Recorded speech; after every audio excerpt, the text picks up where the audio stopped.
నమస్తే, నేను దేవులపల్లి అమర్. ఆంధ్రప్రదేశ్లో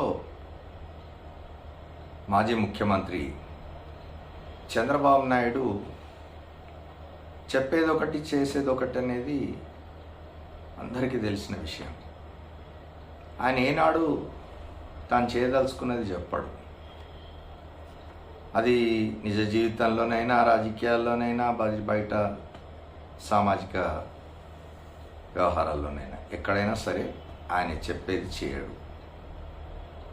ఆయన ప్రచారంలో జనానికి ఒకటి చెప్తాడు, అధికారంలోకి వచ్చినాక ఇంకోటి చేస్తాడనే విషయం మనం గతంలో చూసినాం.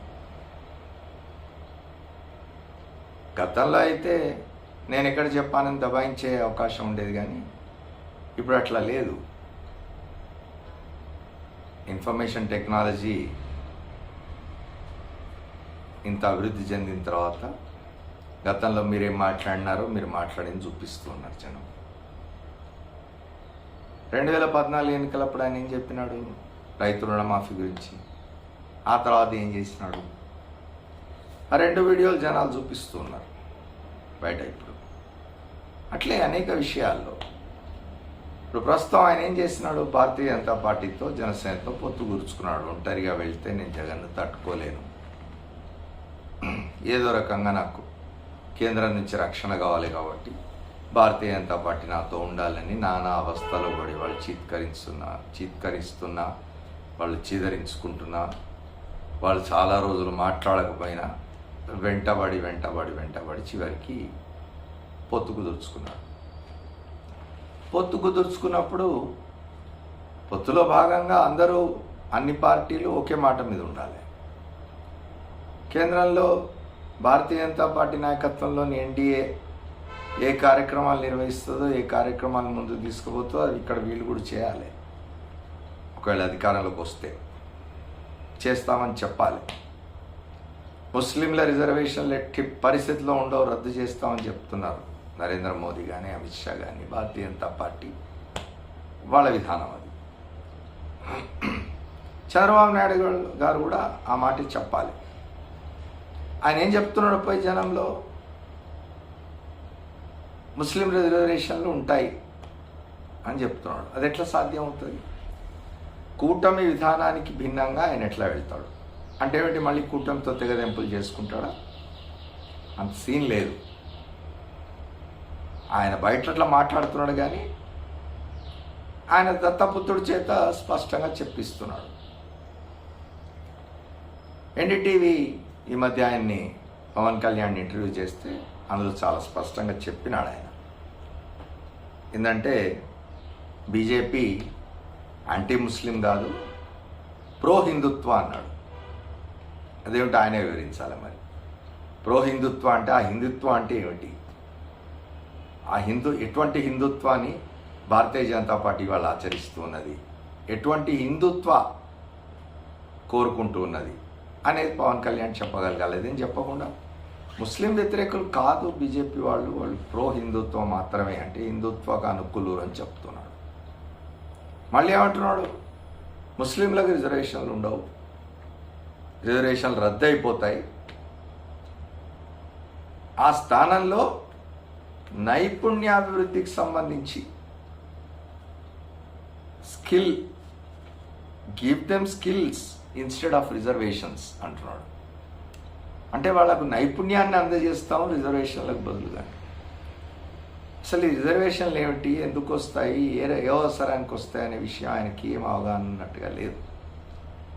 రాజశేఖర రెడ్డి గారు ముస్లింలకు రిజర్వేషన్లు ఎందుకు తీసుకొచ్చినాడు? అవి ఒక మతం అని కాదు. నిన్నగాక మొన్న ఆంధ్రప్రదేశ్ ముఖ్యమంత్రి జగన్మోహన్ రెడ్డి ఒక తెలుగు ఛానల్కి ఇచ్చిన ఇంటర్వ్యూలో స్పష్టంగా చెప్పినారు, ప్రతి మతంలోనూ వెనుకబడతనం ఉంటుంది, ప్రతి మతంలోనూ బలహీనులు ఉంటారు, ఆర్థికంగా, సామాజికంగా, ఇతరేతరంగా బలహీన పడిపోయిన వాళ్ళు ఉంటారు. వాళ్ళందరికీ చేయూతనివ్వడం కోసం హోల్డ్ దేర్ హ్యాండ్స్ ఇట్లాంటి రిజర్వేషన్లు అవసరం అవుతాయి. అందులో భాగంగానే రాజశేఖర రెడ్డి గారు ముస్లింలకు 5% రిజర్వేషన్ తీసుకొస్తే అది కోర్టులో పోయి చివరికి దాన్ని 4% చేయాల్సి వచ్చింది. అది కూడా మతం ప్రాతిపదికన కాదు, ఆ మతంలో ఉన్న బలహీనులకు, ఆ మతంలో ఉన్న వెనుకబడిన వాళ్లకు రిజర్వేషన్లు అవసరం అనుకున్నాడు. దాన్ని కొనసాగిస్తా అని జగన్మోహన్ రెడ్డి చెప్పినాడు. చంద్రబాబు నాయుడు బయట చెప్తూ ఉన్నాడు, మళ్ళీ ఆయన దత్తపుత్రుడితో ఈ మాట చెప్పిస్తూ ఉన్నాడు, రిజర్వేషన్లు ఉండవు అని. దత్తపుత్రుడే కాదు, శ్రీనివాసన్ జైన్ వచ్చినాడు నిన్న. శ్రీనివాసన్ జైన్ జాతీయ స్థాయిలో చాలా పేరు ప్రఖ్యాతులు చెందిన జర్నలిస్టు, నిజాయితీ గల, నిబద్ధత గల జర్నలిస్ట్ అని పేరు ఆయనకు.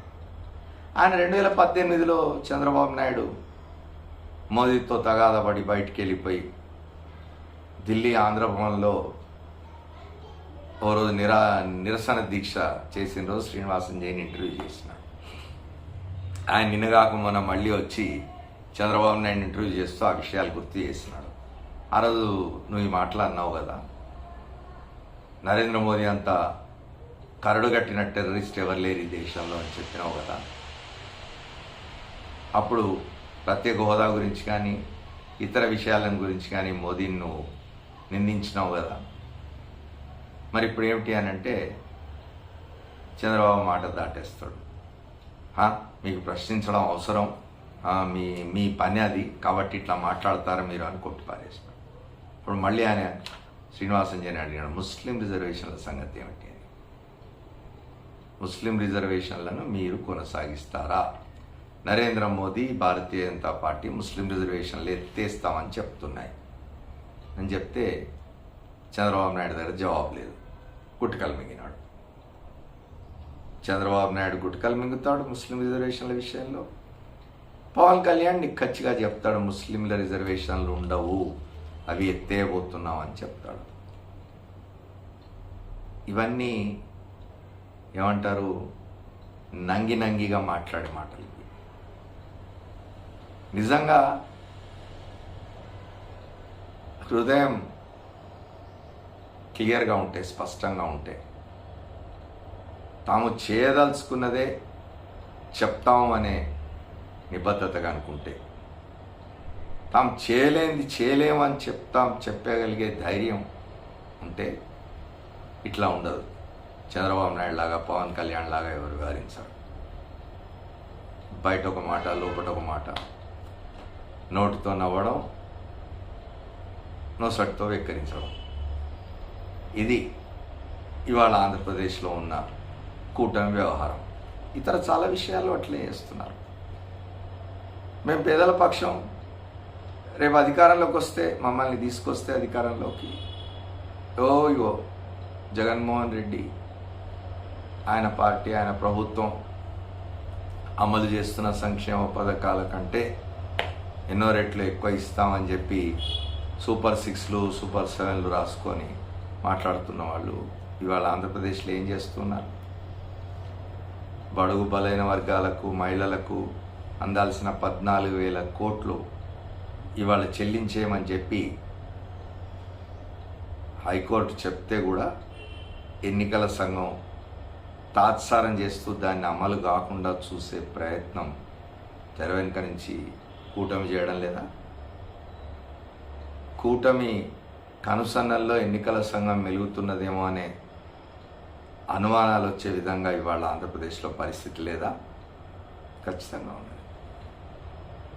Thank you.